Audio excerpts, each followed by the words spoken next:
Хөөмөн. Ургахаас жаргах хүртэлх урт холын аялал, уужимхан амьдрал чиний.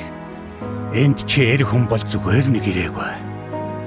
Эзэн нь байх их хувь тавиланд эцгийн гэрт мэндэлж амсар дүүрэн ундтай аавын аягыг өвлөх агуй тансаг ах үед Баян Монголынхаа түүхийг үргэлжлүүлэх эрхэм үүрэгтэн. Баатруудын удмыг залгах эр хүн болж их нутагтаан заяасан. Би суутан биш ээ. Би баатарч биш. Би гэрэлт намтартан гэгэн үстэнч биш. Би зүгээр л жирийн нэгэн монгол залуу. Өрсийнхээ нүдэнд би баатар байх учиртай.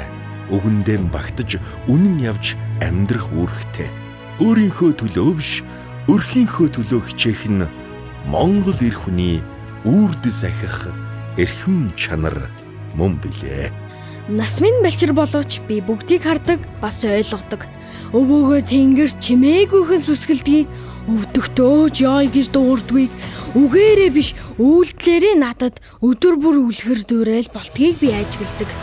Би том болоод морин сурна, бас хүчтэй болно. Ирээдүйд аавшгэл ир хүн байна. Бүхнийг хамгаална, бас өөшгөө их орноо хайрлана.